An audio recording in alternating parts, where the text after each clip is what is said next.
My name is Jerm. This is Jerm Warfare, the battle of ideas. I am trying this again. We've been having some gremlins. David Weiss, let's do this a second time. How's the information war treating you? The information war is treating me just like it's treating anyone else trying to get the truth out there. You know, right now I'm in Facebook jail because I said something they didn't like that was truthful.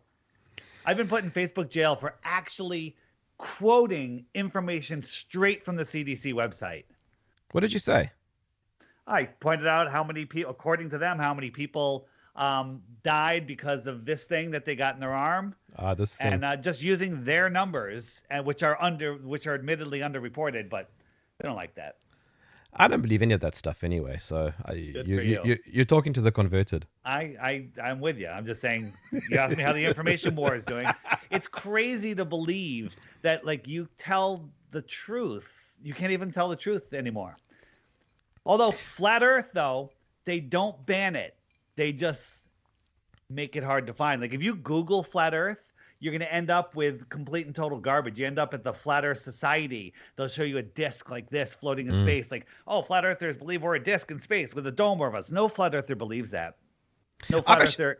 Go ahead. Yeah, I've actually seen that. I've searched for it and I see all that stuff coming up. Yeah.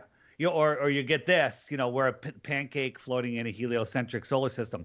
Two false models. They give you, a false binary. You can say, we're a pancake or we're not a pancake, where the other planets are round or they're flat. That's a total false binary, two false systems, right? The problem is, here's the problem. Flat earthers know more about the heliocentric model than any globe believer does, because anyone that believes in the globe doesn't know their own model, because if they did, they'd realize it's scientifically impossible if they actually thought and used their brain. But they didn't teach us that in school. They didn't teach us to think and trust our common God-given senses. They told us to memorize and regurgitate, and if you got an A, you did great. I'm trying to think, Dave, where do we start? All right, let's go back a bit. Where did the idea of flat Earth or round Earth, sphere, whatever you might call it, where did these models originate, or when? So everyone says well, Aristophanes figured it out 2,000 years ago, but in reality, every culture that we know of was a flat Earth culture, except the religion of NASA, who came in and said we live on a heliocentric ball. We have all of our historical men, all of the historical men that proved the Earth was a globe years ago, Galileo and Pythagoras and Copernicus, and Kepler. I don't believe any of these guys existed. I believe they're all just made up fictions. I mean, Galileo got some polished glass and put it in a tube and created a telescope and can see details on Mars that we can't see today with our best telescopes. Really? Right? That's what you have to believe. Oh yeah.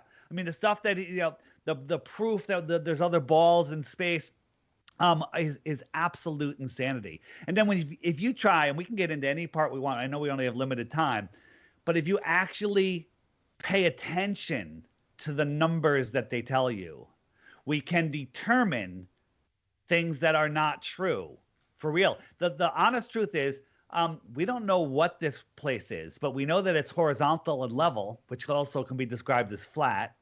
There's hills and valleys, right? And we can also prove that the lights in the sky that we see, even though we don't know what they are not what they tell us they are, right? Let's just one quick example. If our sun is one of those big yoga balls, and the Earth is a little BB or a pebble or a marble next to it, right? Tiny Earth, giant sun. If the sun was just a mile over your head, what would you see when you look up, left, right, forward, and backwards? You just see the sun. They fill the entire sky, right? Yeah. Because you'd be a tiny little dot underneath, and the whole sky would be the sun. Then move the sun 93 million miles away, and due to perspective, it becomes the size of a coin held at arm's length, right? Due to perspective, it got that much smaller. If you doubled the distance, how much smaller would it get? If you 24 times the distance. Could you see it? And the answer is no, you can't. And that's scientifically provable if you look at the numbers. Well, 24 times the distance is 3 light hours. And they're telling us that we can see Polaris 433 light years away. None of that makes any sense. So what does make sense then? Good question. That I like that question. So what does make sense? Well, first, before we say what makes sense, let's just see what doesn't make sense, right?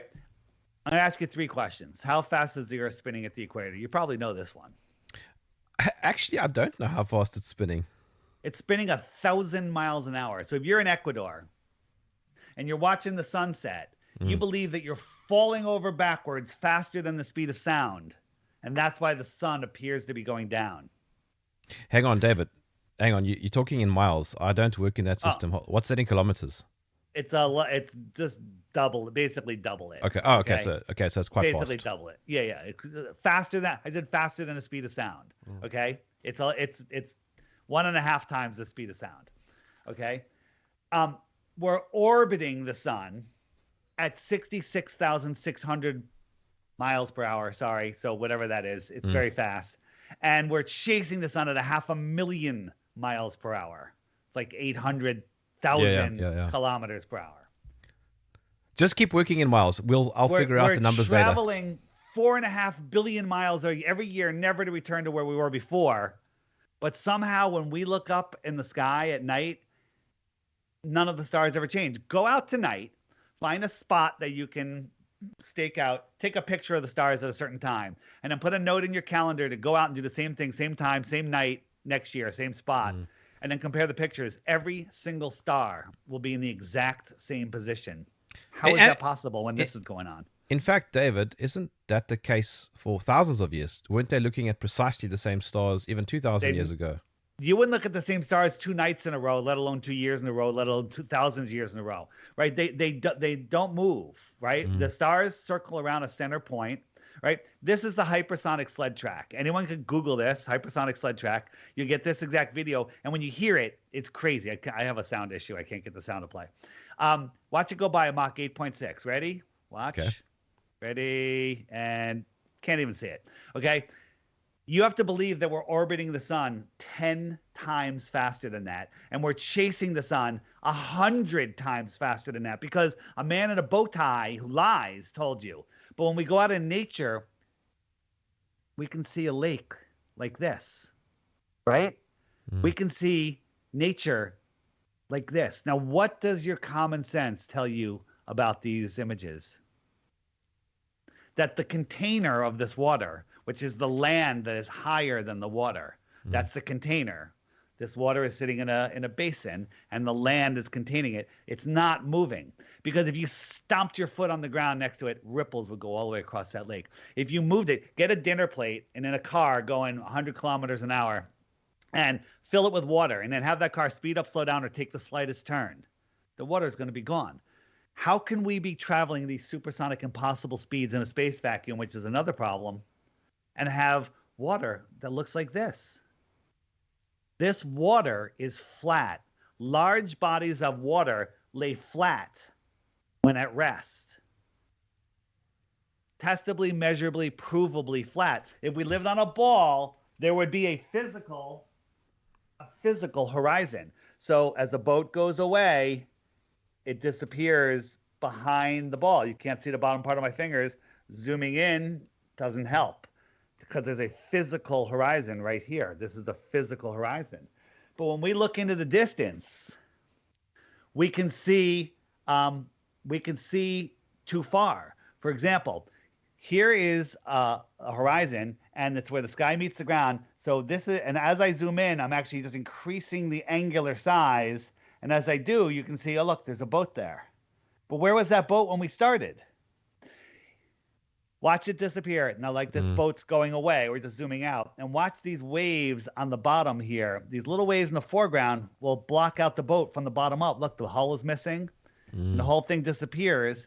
This is an optical horizon. If we lived on a ball, we'd have a physical horizon. And you know how far that horizon would be? If you're standing at the edge of an ocean, calm water, You shouldn't be able to see farther than 3 miles if you're 6 feet tall.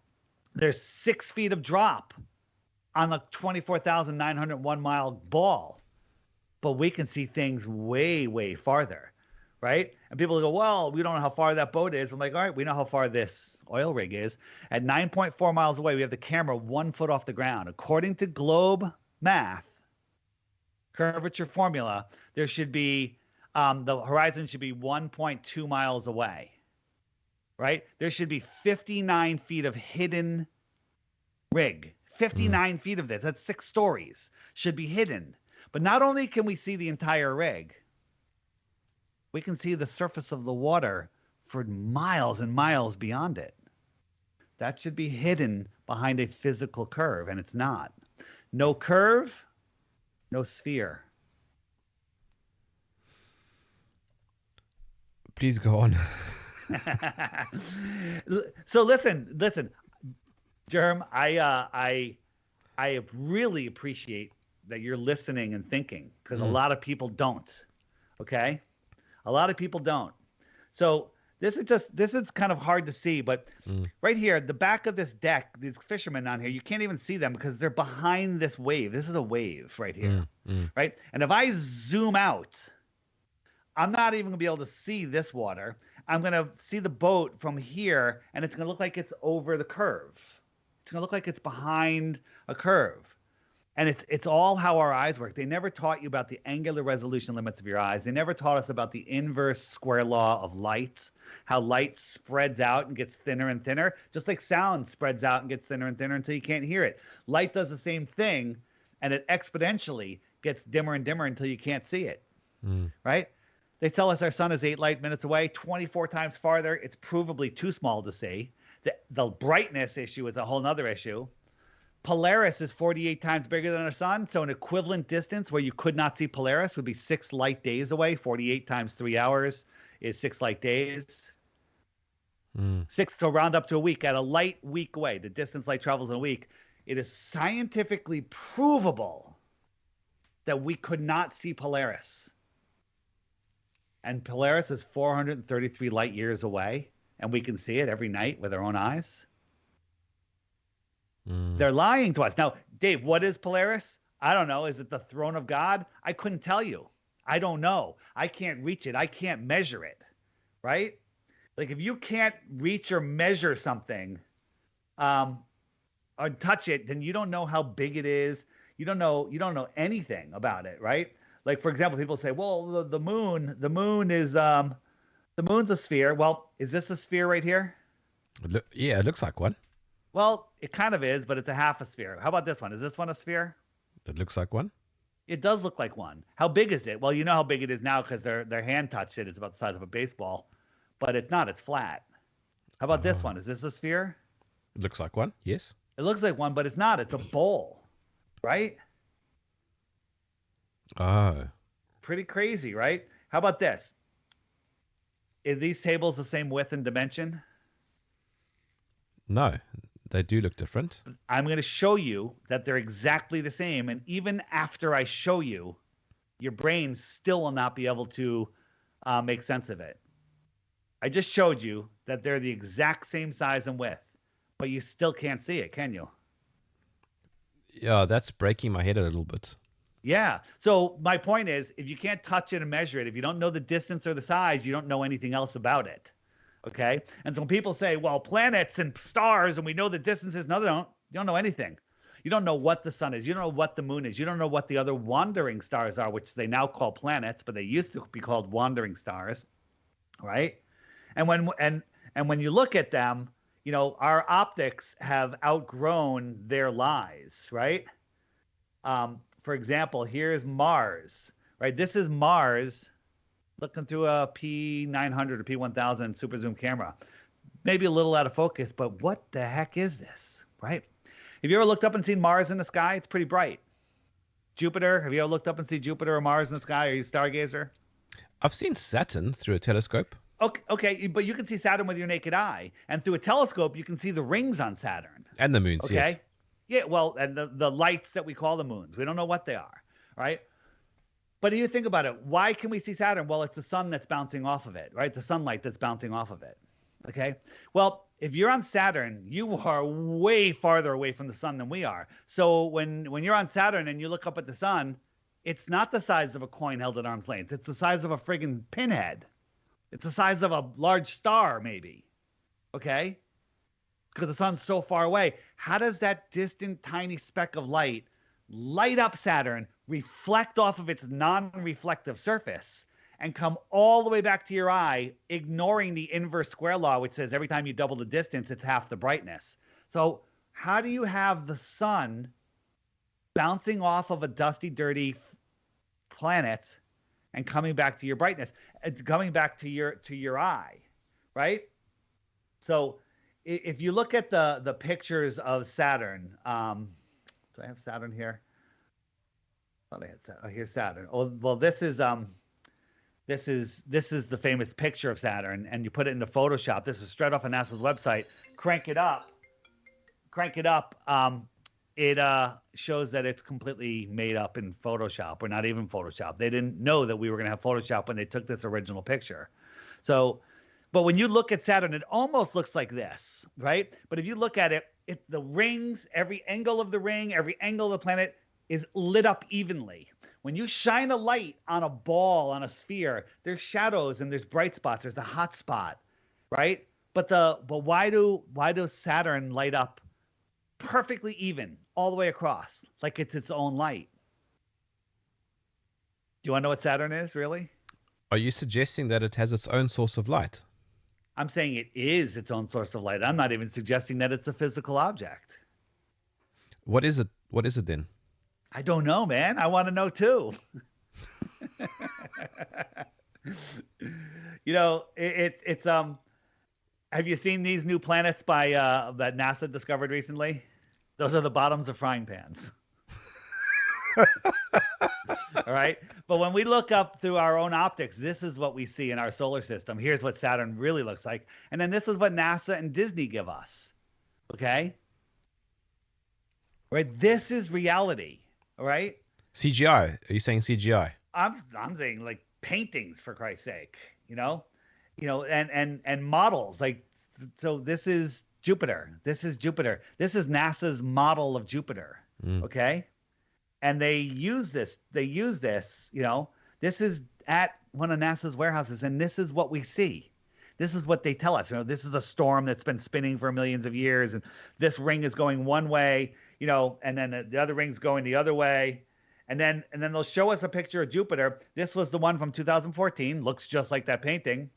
And then 2016, over 2 years later, they go, oh, we got a picture of the northern lights, which proves that it has a molten magnetic core just like Earth, which is another problem because you can't have a molten magnetic anything. Okay.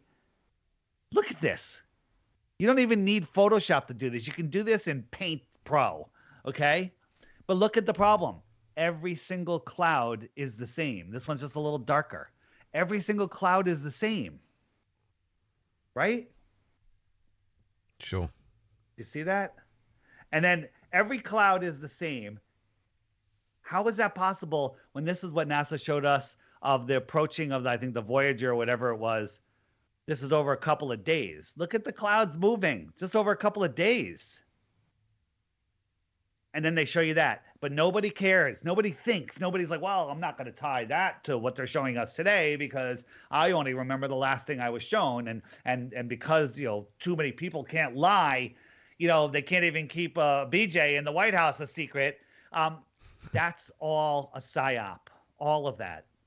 Right? All of it. Just before you continue, to what end, David? To what end? Why the lie? That's the big one. And I appreciate that question because if you understand, I don't want to say belief, right? Belief is the enemy of knowing. For example, where do I live? Wait, you told me Connecticut. Very good. Is that a belief or do you know it? I'm guessing it's a belief because I can't prove it. No, you could if you took the time. Go Mm, on Facebook, maybe find me, then find all my friends and find out, oh, they're all there. And oh, find out what high school I went to. See that I'm going to my high school reunion in August. And then be like, okay, yep, he's from Connecticut. I am from Connecticut. mm, Okay. Now it's a stronger belief, but it's still a belief because you don't know it yet. mm. Belief, if you want to become rich, invent something that makes people lazier because that's what people love, right? Oh, you're too lazy to get your own fast food? They'll deliver it to your couch for you Mm, here mm, in mm. America now. Okay. DoorDash, billion-dollar business, right? They'll deliver fast food to you because you're too lazy to get off the couch. All right. So belief is easy. I tell you Mm, something, you believe it, you're done, finished. Take a nap, take a walk, drink a beer, whatever you want. mm. Right. But if you want to know something, it takes time, thought, energy, and determination. Are, are you suggesting, David, that what's going on with, let's say, NASA, it's a conflict between religious belief and scientific observation? Well, there is no scientific observation, and NASA hasn't given us one scientific observation. They're complete and total, um, total, they're fake. No one's been to space, and we can get into that in a moment. Mm, But let's just talk about um, what the world is, because then I'll answer you why the lie, because this is right. where it comes from. Okay, so they tell us Antarctica is this this, we must preserve the ice. No one can go to Antarctica. It's 10 to 13,000 miles in circumference, right? And the question you have is, why doesn't everyone just fly from Santiago to Australia like this? Or just skirt around Antarctica if you're not allowed to fly over it because we don't want to disturb the penguins, right? But in reality, this is what our world looks like. It is a pond, just like we were talking about before. The highest land on Earth is Antarctica. They'll tell you that. Antarctica is the highest base level land on Earth. It's the highest land. Well, it's the land that surrounds our world. Antarctica could be bigger than all of the continents and all of the oceans combined. It's not a little island on the bottom, right? People would circumnavigate it. The last person to try that was Captain Cook, and it took him 3.5 years. He went over 60,000 miles. Well, the equator is only 25,000 miles around. How is Antarctica 60,000 miles around? Well, because Antarctica is bigger than the equator. The equator is right here. Okay. Okay. Mm. So what's out here in the outer lands, right? What's out there? What's out there? Well, what if the world was set up like this? We live here. We have our sun that circles around, our local sun. We can get into, how we see the sun. And then here's Antarctica. And what if there's other lands out here? Other lands across the plane, right? What if there's other worlds? Okay? Yeah, just before you continue, I suppose I'd be asking a ridiculous question, but what would be underneath it would be the first question. The second question is, how far would that plane extend? Is it just infinite?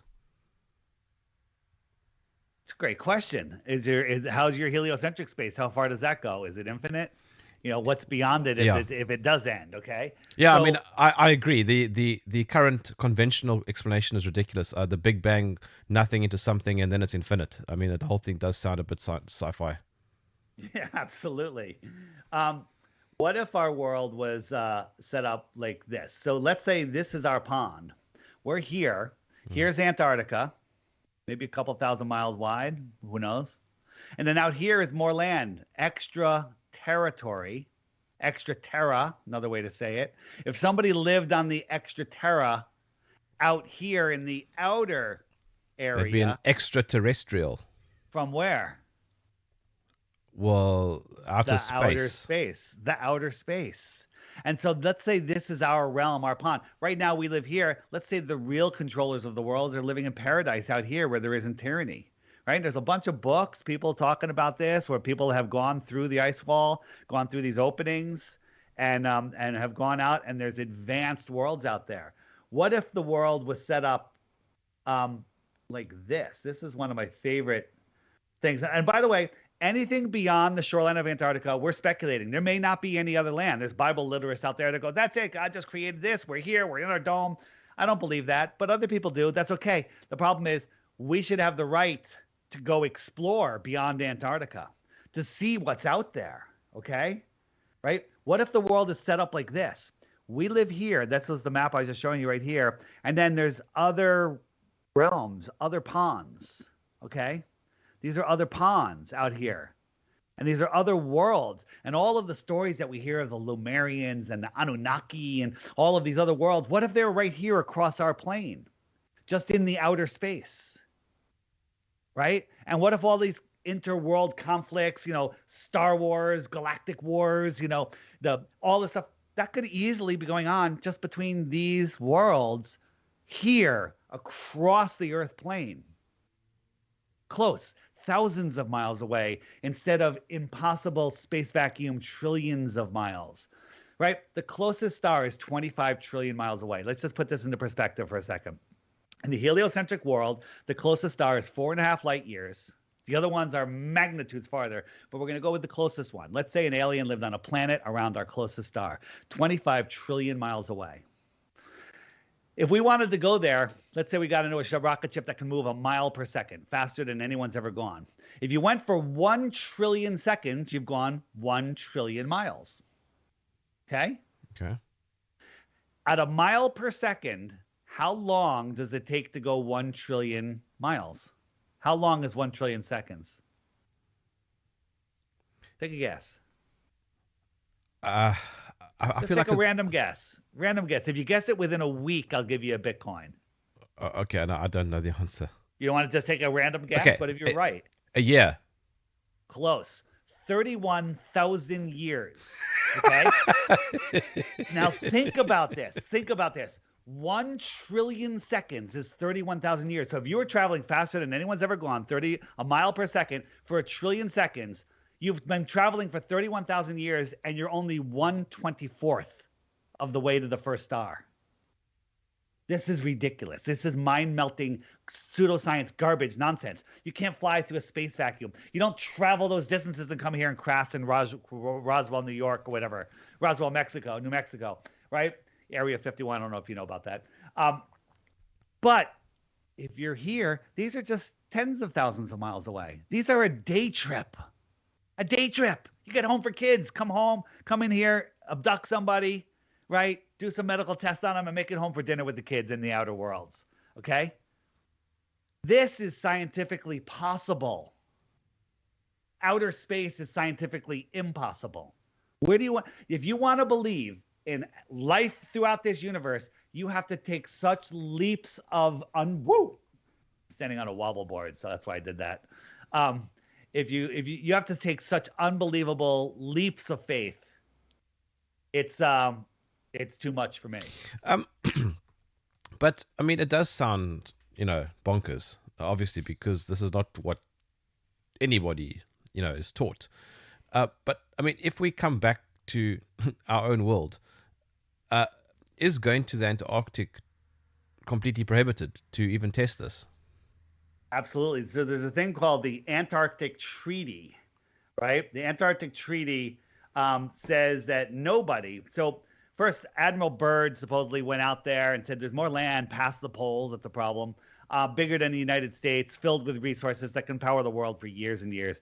And immediately, Antarctic Treaty, all the countries in the world, or almost every country in the world, has signed on to this treaty that nobody can go explore Antarctica. No, ExxonMobil can't go and explore Antarctica, right?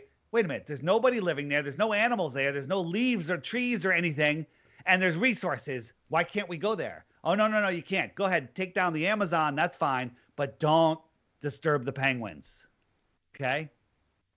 No, don't disturb the penguins. Right? And the Antarctic Treaty can't even be questioned until the year 2041. 2041. Okay? Right? Nonsense.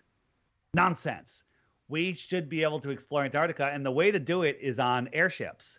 But they demonize hydrogen with the Hindenburg. Oh my God, the Hindenburg, right? That was a psyop.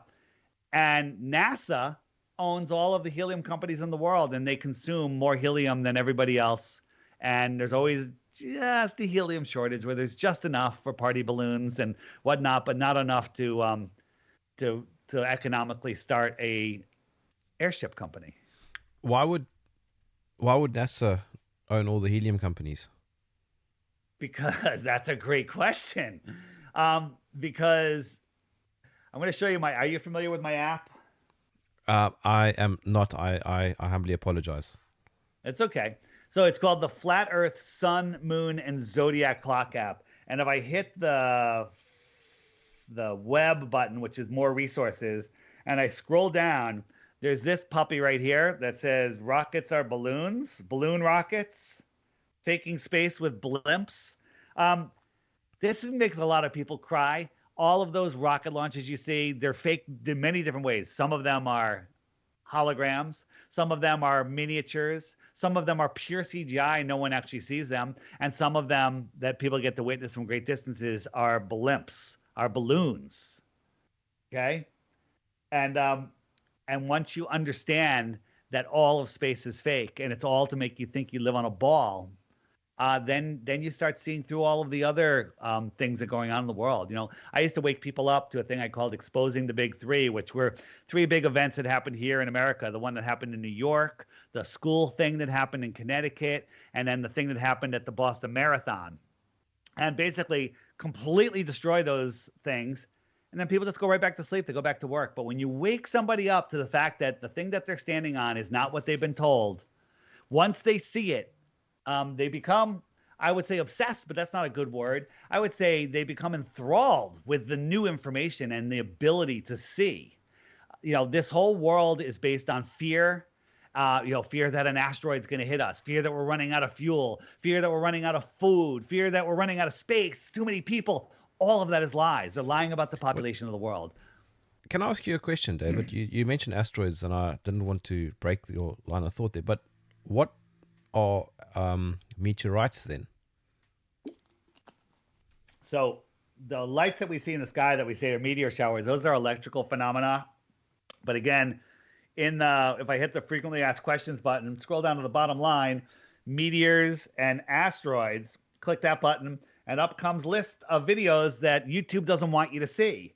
And basically what they are, some of them, like the big craters that we see, those are coming from within the earth. Those are geysers. Those are methane bubbles that are coming up through the earth. We never see a meteor impact leaving a crater. We catch these webcams, of a webcam of a meteor coming in, like in Russia, but it comes in at this sharp angle, like it was shot from an airplane or something. And then it explodes and we never see the crater. When it comes in at an angle, it wouldn't leave a circular crater. Everything would have to hit at a 90-degree angle to make a circular crater like that. These are methane bubbles, and you could look. The video will show you some examples, but you can just Google methane craters like Siberia or something, and you see these things. They're still forming today all over the place. I'm guessing the answer is yes, but is it possible that? Well, I'm about to ask, is it possible that so many people can keep a secret? Well, I'm not keeping a secret. Who's listening? And the people that know are the royal families. These are the elite that run the world. And there's so many people, people go, well, all the astronauts can't be lying. Well, yeah, they all are lying. All of them except Don Pettit, who's probably just retarded. There was a Polish astronaut a couple of years ago that came out in an interview. He said, he's like, hey, is the Earth? Someone asked him, is the Earth flat? And he said, yeah, the Earth is flat. Nobody's been to space, right? But then where's he? Why isn't that on the mainstream news? Buzz Aldrin, was asked by a little girl, how come we didn't go back to the moon? And Buzz was like, well, that's not a question for a little girl. He goes on, the answer is because we never went. And that's the way it was. Right? And he kind of like cryptic, right? But these guys know if they speak out, they're dead. Their families are dead. Okay? There's all sorts of ways to control people, right? People say, well, you bribe somebody with $1 billion, they still might talk. But if you have them bribed in another way that they can't get out of, there's very, nobody makes it up into high levels of politics or fame without being blackmailed. They have you doing crazy stuff at crazy parties and, not just drugs and sex, but like really, really bad stuff with children even. And then they have that on video. Guess what? You're never talking. Like, oh, you want to make it to the next level? Do this thing. And then once you do it, you're controlled forever. You'll never speak out.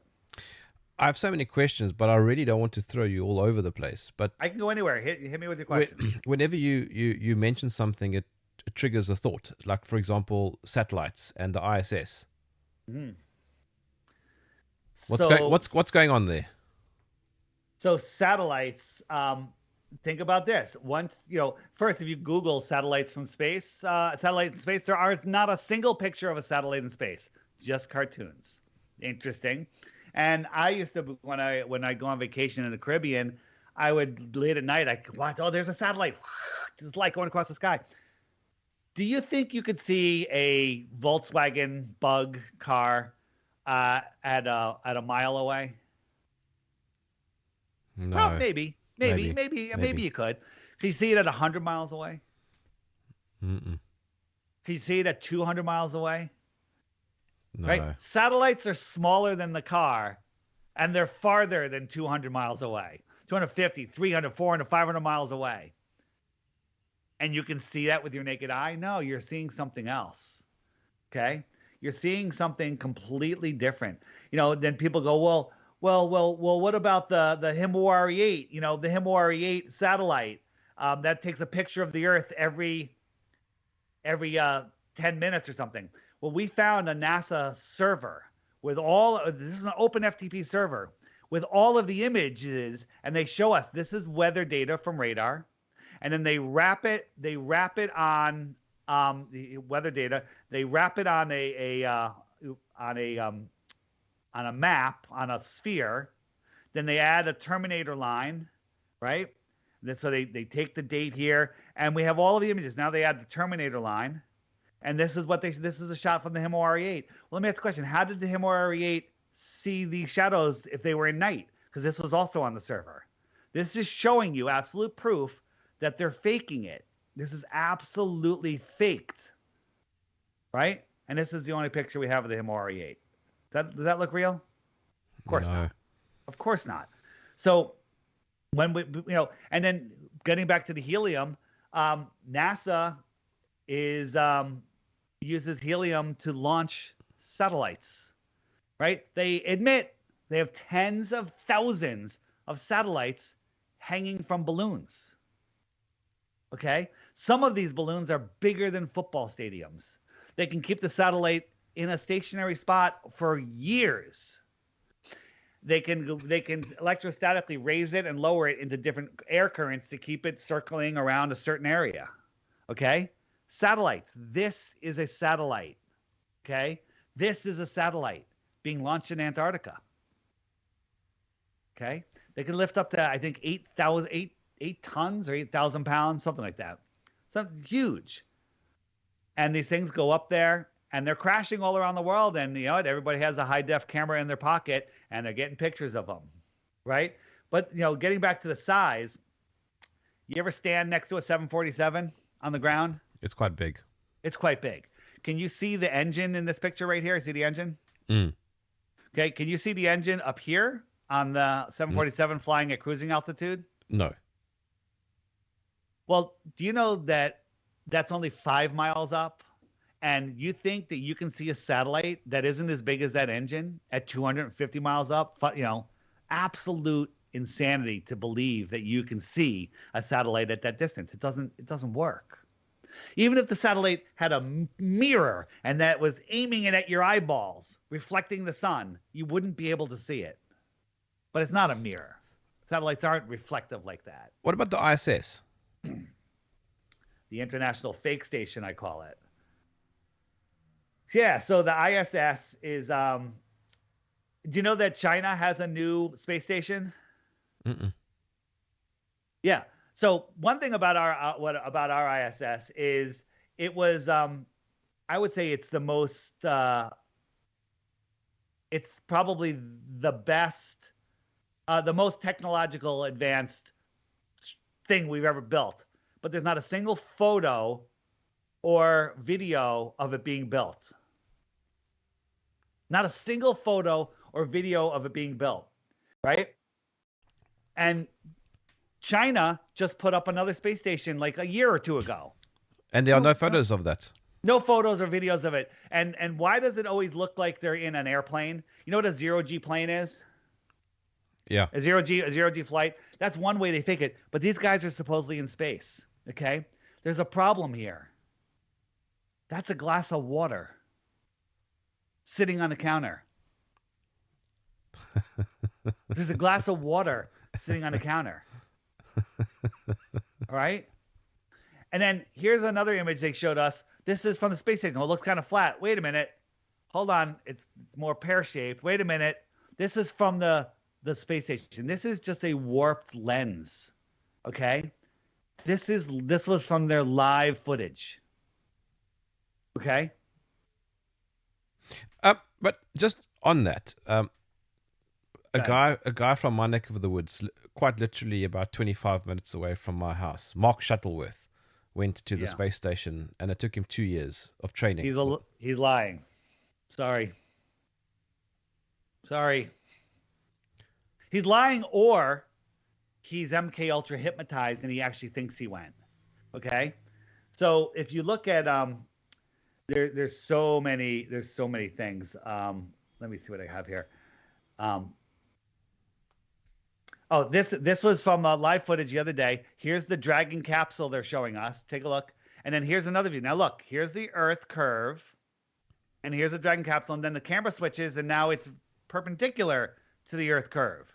And we're not seeing a different part of it because you can see this little black spot here. And we could see the angle. And look, there's the black spot right there. So we're looking from the same size. This is a model. They're showing us absolute ridiculous models, right? And then look at this. This guy's going into the space station. This has got to be airtight, right? Look at the door. Look, that's the door. It's like fabric. It's a piece of it's a floppy. I call it the floppy door, right? Where's the air seal? What is that? They show us this stuff to see if we're actually thinking, and we're not thinking. Because if you can't see it, you can't see it. Then this woman, the woman, man, whatever it is, transgender. If you watch this live stream, there's a video I have on my channel, DITRH, this channel right here. Boop, that channel. At the end, she's hanging from wires, and why is she pivoting right from her hips? And what's this underneath her shirt right there? Okay. What was now, that? This it's her harness, and then she loses control there for a second, and they quickly cut away, right?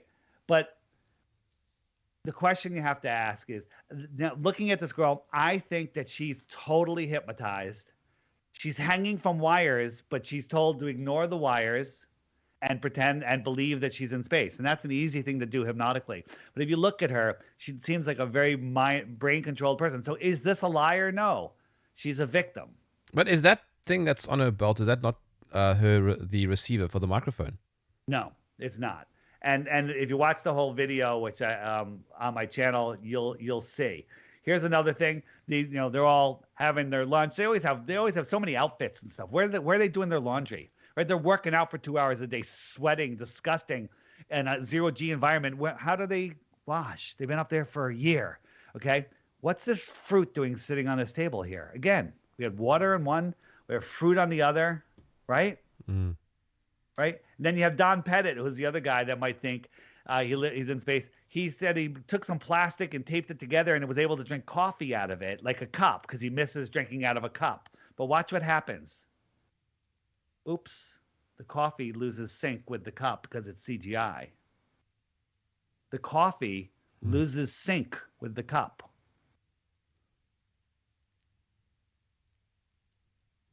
That's a problem, right? Yeah. Here's Don Pettit, or no, not Don Pettit. Chris Hatfield. He loves singing. Right? He's got his guitar. He's playing. This guy is in another room. This is a green screen, and he accidentally sticks the microphone into his neck because he doesn't see exactly where he's holding it, and it's inside of his neck. Look, the microphone is inside of his neck and going through the side of his head. And the Glober excuse is cosmic rays, dude. Film processing. No, it's not cosmic rays. It's blatant fakery, right? For example, these guys. Now, there's some glitches on his hands. That could be. You can write that away. But watch over here underneath his arm. He moves his arm too quick and reveals the green screen. That's a green screen. Why is he in front of a green screen? Why is it when we track the ISS, the light that we call the ISS going across the sky, which is provably too bright it doesn't, the size and the brightness don't work out. The speed that it's going doesn't work out. The viewing area doesn't work out. But why, when we watch a live feed from the ISS and they're showing complete and total cloud cover, and I just watch it go over and there's not a cloud in the sky, and it's supposedly live, even if there was a little bit of a delay? Zero clouds, and they're showing full clouds. They show full clouds most of the time because that way they can't get caught. Like, wait a minute. How come you're not doing it at night? We just went over a football stadium. The World Cup is going on there. How come you didn't see those lights when you saw other lights, right? They'll never show you live at night because you can nail them. You can nail them on their fakery, right?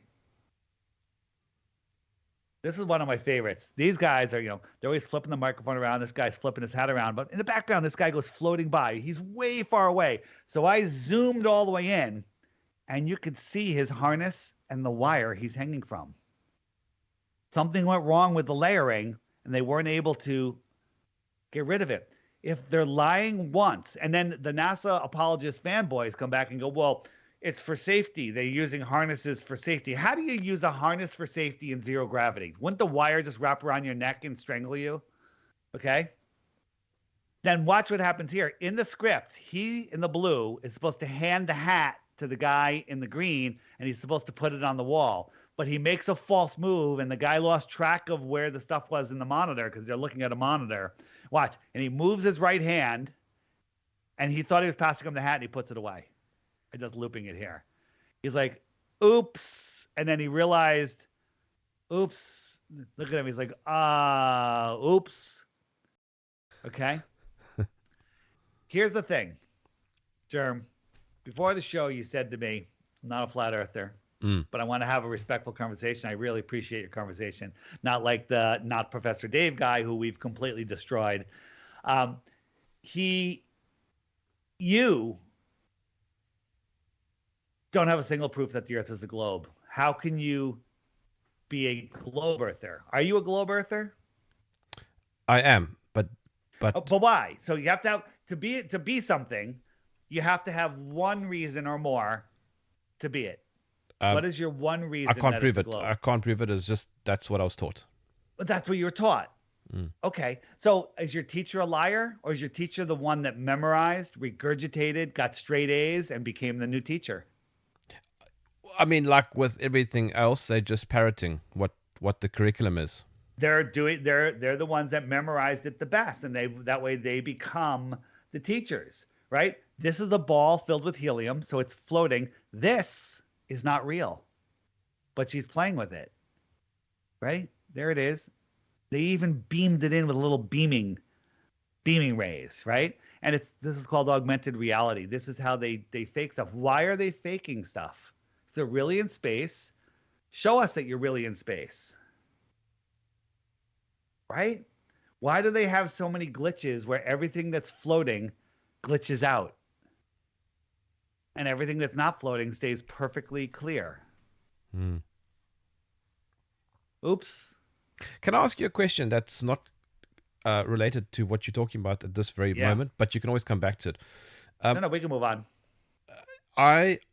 I flew to Sydney some years ago, and so obviously now you need to just picture where I am. I'm in Cape Town, so I'm at the bottom. I'm at the bottom tip of Africa, and I flew across to Sydney, direct flight. Ignore the flight there. The flight home, the captain told us to look out the window, because on that little TV screen on the seat in front of me, it showed the flight path, and it showed us going over the edge of the Antarctic. And I looked out the window and I saw endless amounts of ice, and that must have been for about 1 to 2 hours. What was I seeing? You're going from South Africa to Australia? The other way around, Australia to South Africa. Australia, from Western Australia or Eastern Australia? Sydney, so that would be on the east. Okay. So trying to find the right. Mm. Here we go. How about this guy right here? So the normal path from Johannesburg to Wellington would be this way. But sometimes they ride out here because there's winds that they can take. There's wind paths they can take. And the flights that do these southern flights, they go faster than they're telling us. You don't know how fast you're going in an airplane unless somebody tells you. Okay? So some flights, people are like, well, how come it's not twice as long to fly from Sydney to Johannesburg, to Sydney to Cape Town. Santiago? Yeah. No, just even farther. And the answer is, well, because the flight's flying twice the speed as the flight that's going half that distance, right? So flight speeds, flight routes. The problem is that most of the flight routes don't make any sense. If you were on a globe, which is see-through because there's green areas on it, and the equator's in the middle here, and you wanted to go from any northern location. David, stop. What? That is freaky. That I can see sorry. right. So Sorry, if go on. If you're on a globe, if you're on the top half of a globe, the northern hemisphere, bottom half is the southern hemisphere. If you want to go from any place on the northern hemisphere to any other place, you would never need to go below the equator. You would just go to that place, wrap around the ball. You would never need to go below the equator because that would be longer. Correct? You with me? Sure. That is true. No northern flight goes to any other northern place, ever crosses the equator. But southern flights do cross the equator. When going from one southern, why doesn't this one just kind of go under the ball and go right over there? Why do flights make these crazy trips? Why didn't it just go from Auckland over to Peru? Why did it go all the way up to Los Angeles on the west coast of the United States? Right? It's twice the friggin' distance. And the answer is because it's a straight line. Right? And now you'd say, well, they do it to save money. They do it to save to save money, and whatever. That's not true. The issue is sometimes there's emergency landings. Okay, someone's having a baby, someone had a heart attack. So here's the flight from New York to Hawaii, and it needed to. There was an emergency right here, and so they went 1,000 miles out of their way to land in Seattle, which is in the northwest of America. 1,000 miles out of the way. How did they get there so fast? They got there in like 15 minutes. Why did they go there? Why didn't they just land on this flight path? Well, look at it. New York, Seattle's right on the line to Hawaii. It's a straight line on a flat earth map. Let's look at another one. Right? Another time, they went all the way to Moscow, which is way off, 1,500 miles off course. How did they get there so fast? The answer is Moscow is on a line between the origin and the destination. Okay? Again, another one, right? Here is from Dallas to Beijing. Way the hell out of the way. They went to Calgary in Canada. Why did they go way out of their way? The answer is because Calgary's right on line with where they were flying. How many times does this have to happen? Now, here's the thing. Belief. Don't believe me. I'm just showing you a bunch of memes.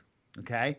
But this book by my friend Eddie, 16 Emergency Landings That Prove Flat Earth, it's free online, PDF, or you can order it at lulu.com. It's a great coffee table book. 16 emergency landings documented, flight paths, times, landing places, maps, everything, proving that none of them make sense on a globe, and they all make perfect sense on a flat, level plane. So are you saying that when I flew back from Australia to South Africa, when I saw that ice, the plane was touching it was flying over the ice wall? It could have been. I mean, were you you could have been over part of Antarctica. That's what it showed on the map, on the TV screen. And I actually saw the ice and I took a photograph out the window of the ice. Oh, sweet. And the captain still made a comment about we must look at the big cracks in the ice because of global warming, etc., etc. Oh, please. He may believe that, but most pilots, especially the southern flight pilots, they know that the Earth is level and stationary, but they can't talk about it publicly, or they lose their jobs. They lose their Why is that? Why would they lose their job?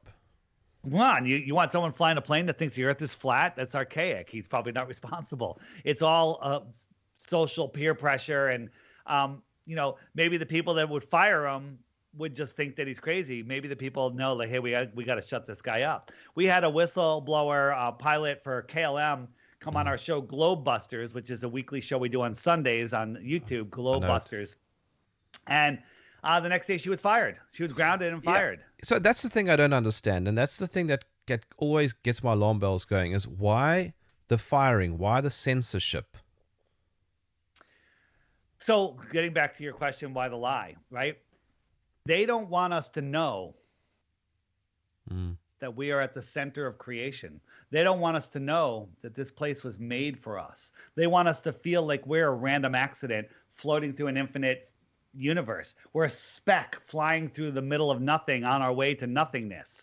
An asteroid could take us out, which aren't real, right? We're running out of land, untrue. Everyone in the world, every family in the world could have an acre in Australia and half of Australia would be empty, okay? We're running out of food, untrue. Stick a seed in the ground, water will fall from the sky and food will come up out of the ground, okay? We're going to be blown up by nuclear bombs. Nuclear bombs don't exist. I know a lot of people have a hard time with that. What about Hiroshima, Nagasaki? There's a podcast called Crow with 2 R's, 777radio.com, episode 053 and episode 400. Listen to those, and then you'll know that nuclear bombs are just a way to keep people scared, just a way to build military force for the controllers of the world. All of the stuff they tell us, it's all fear, fear, fear, false evidence appearing real. And then they use the news, north, east, west, south, to steer our minds, okay? And they don't want us to know that we're at the center, that our thoughts create our reality, that nobody has authority over us. The only power anyone has over you, anyone, is in your imagination, because we are all free beings. And there's one law, one rule, the only rule: don't interfere. Don't hurt or kill anybody else. Don't cause damage to anybody else. Mind your own friggin' business. That's it, right? And also be nice to help your neighbor, right? But don't cause harm. Don't kill anybody. That's it. And the rest is just people trying to control our minds. So John Lennon wrote about imagining no heaven above us, only sky. What am I looking at when I look up at the night sky? Great question. You're looking up into the Earth system. All of the lights that you see are here within the Earth system. You know, I used to laugh at people that believed in astrology. Oh, Mars is in retrograde. Oh, yeah, that little rock that can't even affect our ties 25 million miles away is going to affect your life. Baloney. Well, then when you really realize that Mars and all of the other wandering stars are all named after gods, they're all here within our sky, close. Maybe they have everything to do with your life. These pink winds here are going 200 to 300 miles an hour. Okay? And so you could just be in those winds and that's a 200, 300 mile an hour tail boost. And that's how that's the route you took. How high are those winds? That's at 40,000 feet. And they change. They're different. They change, but they're very consistent. But they do change. Right? And then, you put this on a globe and they show you these winds, these winds that do this huge S turn. But in reality, this is what they make perfect circles on a flat Earth map. What are the odds of that? What are the odds that they come out with perfect circles? Tell me about the sun. You said you were going to chat to me about it. About the sun. So and for that matter, the moon. Well, the sun is 93 million miles away, they tell us. Does this look 93 million miles away? Do you want to know what the sun really is? Sure. Yeah, me too. I don't know, man. Okay? But I don't think it's a physical object. I think everybody sees it in a position unique to their own. Let me show you. Let me show you real quick. How we doing on time? We're fine. My power's going to go out in about 17 minutes. So there you go. All right. We'll wrap it up. Let me just show you. So when we look up into the sky, Um, we're seeing a sun manifest itself in our sky. Like when you hold a magnifying glass and you make a perfect little dot and you can burn Mm. ants with it, right? If you lifted it up a foot, that dot is up in the air. It's now floating in the air. And I believe that's kind of how our sun is focused. So right here, this is our sun. It kind of looks like a sun, but it's really a flashlight 10 feet on the other side of this sheet. Now, my girlfriend's over to my left, and I just asked her, where do you see the sun? And she says, well, I see it right there. Well, I see it over here. This is where she sees it from her point of view, but I'm over on the right and I see it right there. So we're both seeing the same thing in two different positions. What would happen if we both tried to triangulate? Well, we knew a distance between us and we tried to triangulate where the sun is. It wouldn't work because we're seeing the sun in two different positions. That's why you can't triangulate the position of the sun. The more people you add to a triangulation, the stronger the number is, but it's actually it goes the opposite. The more people you add to triangulate a celestial object, the worse it gets. Why? Because we're seeing it in two different positions. We're seeing it relative to ourselves. So she sees it right there. She sees it. I could draw a little X on the sheet over there. Then I'd have to draw another X right there. How do you triangulate to two different positions that are supposed to be one? So where is the sun and how big is it? It works out to be 31 miles high, 31 miles wide at 3,000 miles high. I think it's way closer than that. I think the sun that we see is right here within the Earth system. And I couldn't tell you, but I don't think it's traveling. Like when I see it rise, like during the summer, I can see it rise over the water. I think that's about 65 miles away, if you ask me. And then that means it sets 65 miles on the other side of me. So it's going 130 miles during the course of the day. That's why it looks like it's moving so friggin' slow, because that's my dome of vision. My dome of vision. What is my dome of vision? You can only see a certain distance before everything becomes opaque. And the shortest distance is across the land. A longer distance is higher up. It's straight up because the air is cleaner. But there's still only a certain distance you can see. And if you plotted those infinite number of points, it creates a dome of vision around you. When you're in the middle of a fog, your dome of vision is only a couple feet, maybe 50 feet. Yeah. So when you said Earth system, what do you mean? Is there like some sort of dome over it, over us? Well, that's another question. We don't know, but there sure seems to be a lot of evidence that there is some sort of containment. I don't believe space is a vacuum. I believe space is water. Space is liquid. Page 1 of the Bible, not that I'm a Bible guy, says God separated the waters from the waters and created the firmament. Right? So that's above us. Above us. Yeah. Mm. And what about the moon? What is that? What's going on there? Moon is the biggest mystery in the world. The moon is again, it's a light. Look at a full moon. Why is it lit? Like it's lit like it's its own light. It should have a hot spot and it should fade out, but it's lit evenly from end to end. Right? If we go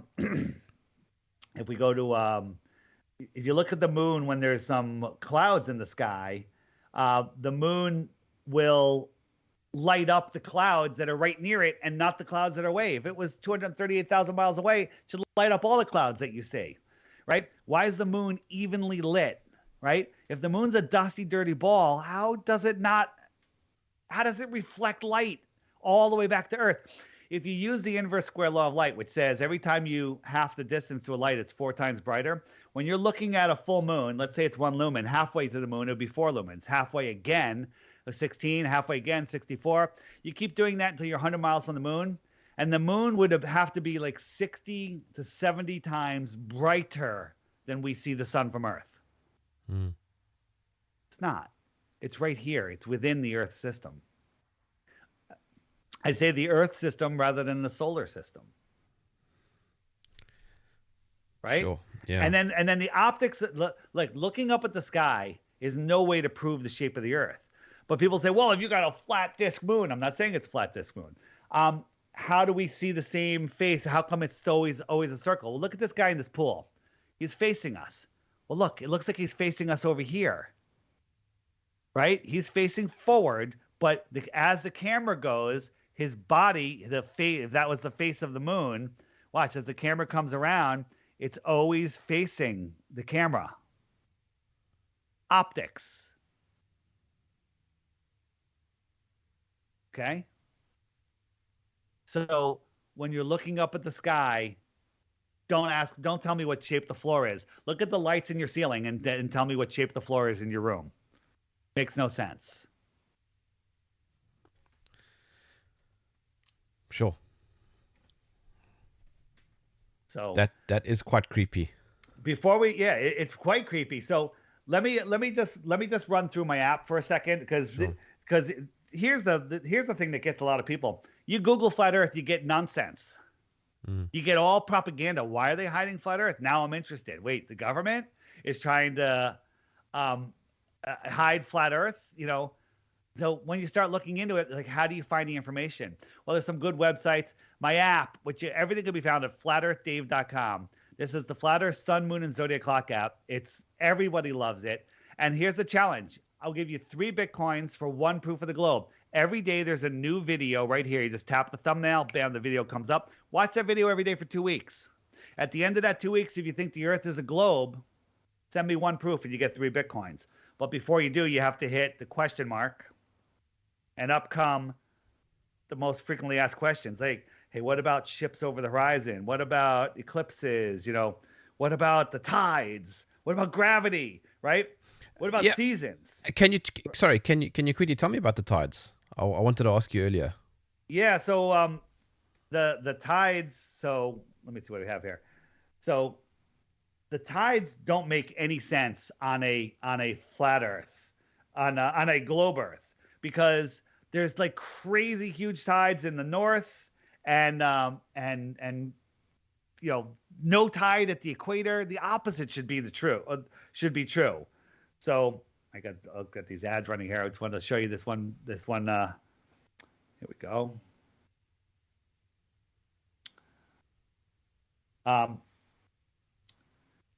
So there's all these little tidal nodes, right? All of these different areas will have different tides. When you actually look at it, they're not related to the moon, right? They're not related. They don't follow the moon. Now, when there's a full moon, yeah, we do have higher tides. But also when there's a new moon, why don't we have higher tides? Because the moon is still there. It just doesn't have sunlight on it, supposedly. And it's lined up with the sun. We should have massive tides because you got the sun and the moon pulling on the water. That doesn't make any sense at all, okay?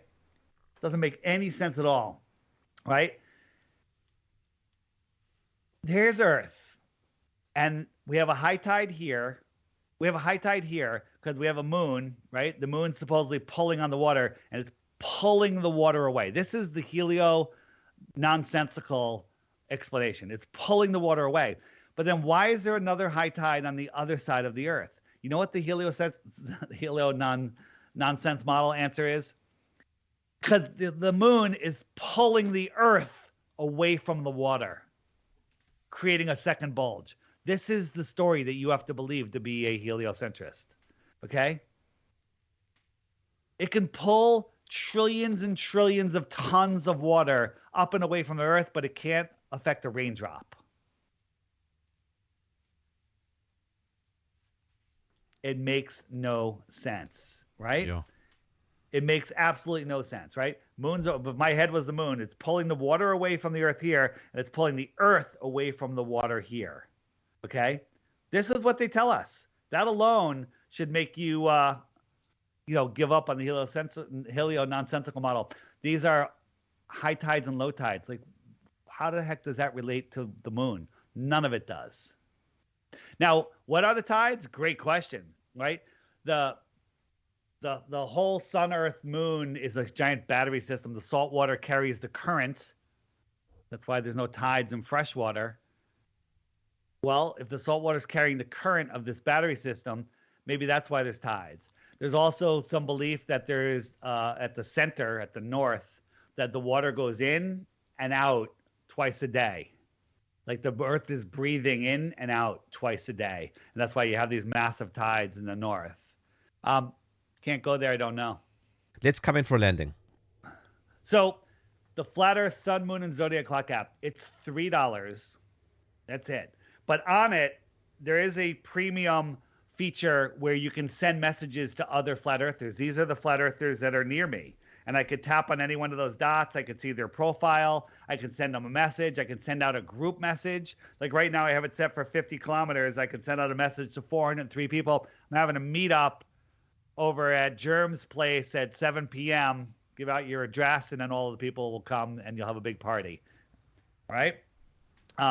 It's a way for people to get in touch with each other. It's a way that people, once you're a flat earther, you're no longer compatible with non-flat earthers, just so you know.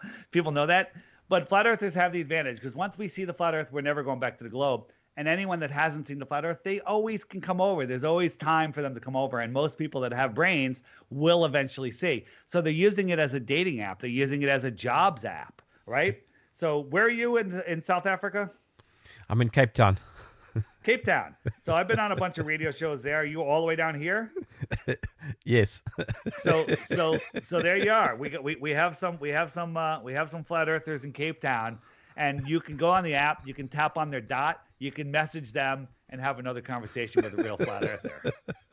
Why are you laughing? It's just bonkers. It's bonkers. Look, do you think this is bonkers? Look at the world, man. Look at the UK. But This it looks is crazy. But hold on, it doesn't look like you're using a flat Earth map there. No, because Google uses their map, their coordinate system. Why does how do they calculate places, every position on Earth? They use a coordinate system, longitude and latitude, 2 dimensions. Why are they using a 2-dimensional system? Where's the x-axis and the z-axis? How come there's not a 3-dimensional coordinate system? Why are they using it? Because they map it out on their map. I haven't found an API that'll put it into onto a circle map, but one day I will. I mean, you can only do so much, but that's a good observation. And anybody that's watching that has the app, right here is your status. If you click that, up comes a list. It gives you your referral number. Anyone that gets the app, you give them your, if you say, hey, download this app, give them your referral number, and that way it'll keep track of how many people you've converted, you've unplugged from the matrix. The heliocentric system is the matrix. It's a prison for your mind. It's to limit your thoughts so you can't manifest the world that you deserve. And they have you believing that you are on you're insignificant, that there is no creator. They don't want you knowing that there's a creator because that changes everything. That takes the power away from them. When you unplug from the heliocentric system, you unplug from the matrix and you no longer feed your power. You separate yourself and you take back your life. There's a lot of people that go, well, I live on a ball. I'm doing pretty well. I'm making money at work. Good for you, okay? But you're not honoring the world that you live in. This place is amazing. No flat earther is ever bored for a second. There's so much to learn, so much to see. And when you go outside, you see the world with all new eyes. There's tons of stuff in the more resources section. If you go to, have you looked into the mud floods yet? I haven't, no. Yeah, so there's a button in here. Oh, right here. Mud floods, Tataria. That will blow your mind, okay? It'll absolutely blow your mind. Awesome flat earth music for adults and kids, all sorts of stuff. You have a lot to think about. Now, you can just forget it and keep believing you live on a ball. But the thing that's going to bug you until you finally give up is if you believe you live on a ball, then you have to have at least one reason. Right. Hit the frequently asked questions button and see if your reason is explained away there, okay? And then once you give up your ball, here's the thing. We're guys. Nobody likes giving their ball away, right? Nobody likes we all, try taking a ball away from a child. That's what I'm doing right now. I'm stealing your ball. It's the foundation of your world, which is no foundation at all because it's spinning and whirling and twirling. You are standing on top of your foundation. Close your eyes. It's not moving. It's not spinning. Deborah Weiss, thank you for joining me in the trenches. Don't go anywhere. My name is Jerm. This is Jerm Warfare, the battle of ideas. If you enjoyed this podcast, please visit supportjerm.com.